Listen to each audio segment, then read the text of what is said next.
melaksanakan umrah sejak pindah ke kota Al-Madinah Al-Munawwarah, tepatnya pada tahun ke-6 Hijrah. Artinya 6 tahun setelah menetap di Madinah, barulah beliau bertolak menuju ke kota Makkah Al-Mukarramah.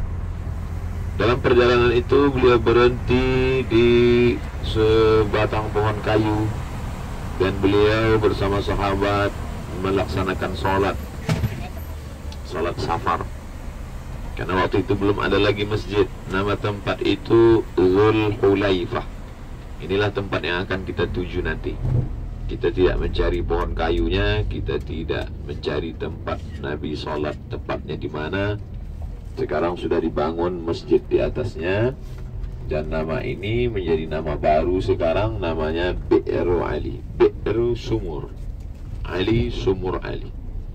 Nama dulunya Dzul Hulaifah, tempat yang ditetapkan untuk berniat.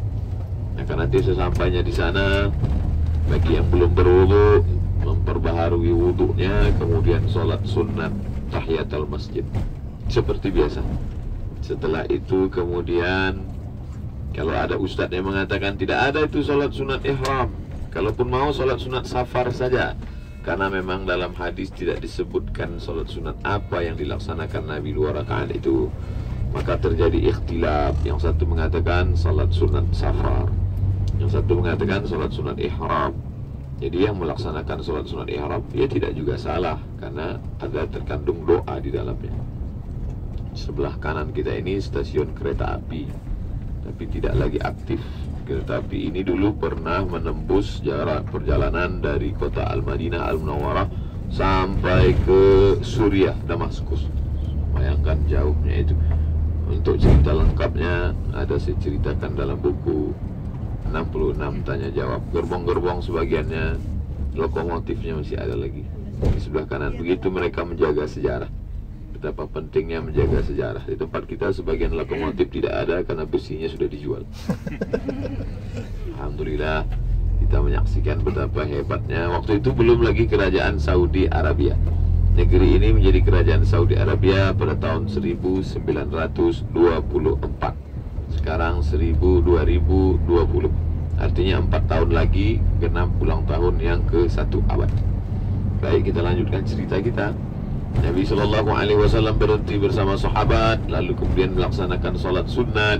Disitulah terjadi ikhtilaf, apakah sholat sunat safar atau sholat sunat ihram. Maka yang mengatakan tidak ada sholat sunat ihram, maka dia laksanakan sholat sunat safar.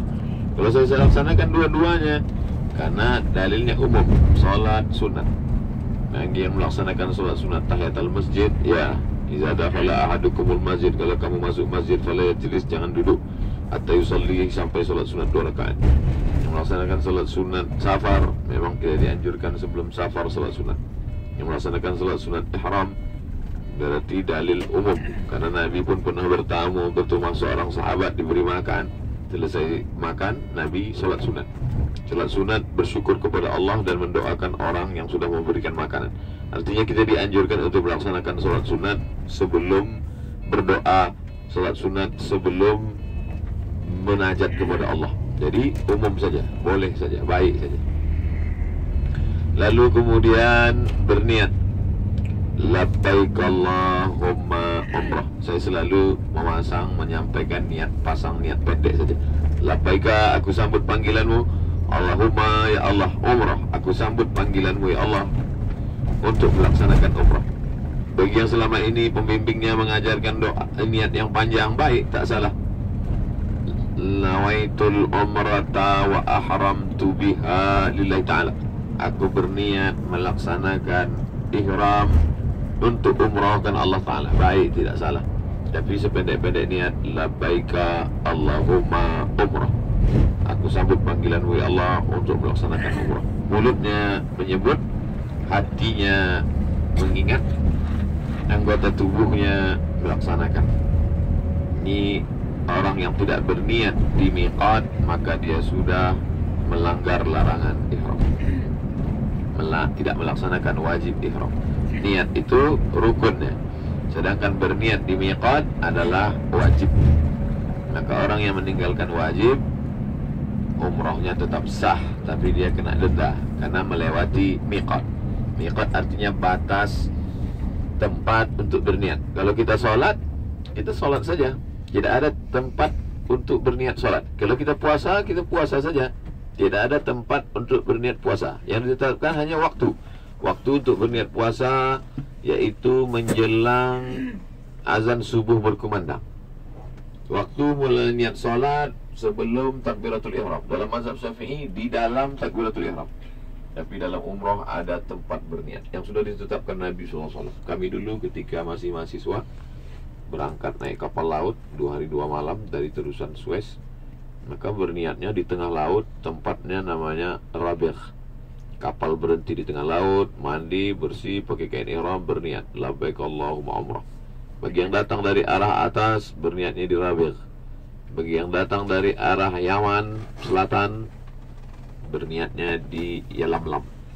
Bagi yang datang dari arah Najd, berniatnya di Zatu Irqin. Datang dari arah Irak, berniatnya di Qarnul Manazil. Rabigh, Zulhulaifah, Zatu Irqin, Qarnul Manazil, Yalamlam. Ada 5 pos yang sudah ditetapkan Nabi. Siapa yang melewati pos-pos itu, tidak berniat di tempat itu, maka dia terkena denda. Kemudian nanti setelah kita berniat labbaik Allahumma umrah, jagalah larangan-larangan ihram. Jangan sampai mencabut duri dari tanam-tanaman, mencabut pohon kayu. Kemudian pula bagi yang laki-laki, jangan sampai menutup kepala. Perempuan, jangan sampai terbuka auratnya. Kaki terus ditutup dengan kaos kaki. Kemudian jangan sampai nampak rambutnya. Ini kita jaga. Sebenarnya hikmah di balik ini semua supaya kita menjaga, waspada, selalu ingat pada Allah. Ketika gatal sekalipun rambut, kita langsung ingat pada Allah. Oh, takut nanti rambutnya putus, rambutnya tercabut. Kuku, makanya dianjurkan memotong kuku, membersih-bersihkan bulu hidung. Nah, ini semuanya adalah bagian dari cara Allah SWT. Selama ini cara kita ingat Allah dengan sholat, dari mulai takbiratul ihram sampai salam, takut melihat ke atas kiri kanan, takut. Cara kita selama ini diajarkan melalui puasa. Saat puasa dari mulai azan subuh sampai azan maghrib, takut makan, takut minum.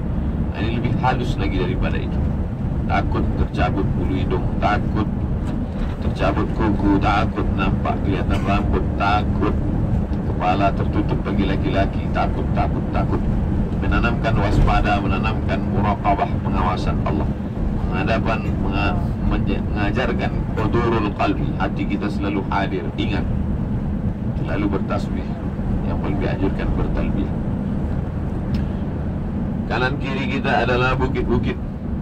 Allah berfirman dalam Al-Quran, wal jibala autada. Bukit-bukit kami jadikan sebagai pasak. Pasak artinya ketika tiang kemah goncang, supaya tidak goncang maka diberi pasak. Begitulah bumi ini bergoncang. Maka supaya bumi ini tidak bergoncang, dibuat pasak-pasaknya. Pasak bumi, itu bukit-bukit. Kerak bumi ini seperti kertas pengumuman ditempel di dinding. Dihembus angin kencang, dia bergoyang. Maka nanti sampai masanya bukit-bukit ini tercabut. Watakunul jibalu kal'ihnil maqfush. Sampai masanya bukit-bukit ini tercabut seperti bulu kambing dihembus angin. Wataran nasa sukara. Waktu itu kamu lihat manusia itu mabuk. Wa mahum bisukara, mereka sebenarnya tidak mabuk. Walakinna azab Allah syadid, tapi azab Allah amat sangat menyakitkan.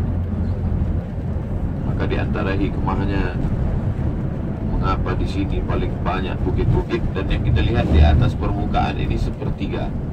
Jadi kalau ada gunung, sepertiganya di atas, yang 2/3-nya di dalam. Yang kita lihat tinggi-tinggi menjulang, ini sepertiganya.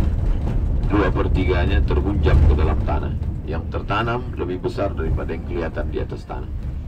Jadi ketika bumi nanti lain bergoncang, bumi di kampung halaman kita di Indonesia, di Jakarta, di Surabaya, di Medan, di Kalimantan, di Sulawesi bergoncang, maka Makkah ini goncangannya lebih ringan. Madinah, tanah suci, di antara hikmahnya adalah Allah buat pasak-pasaknya kuat dan kokoh.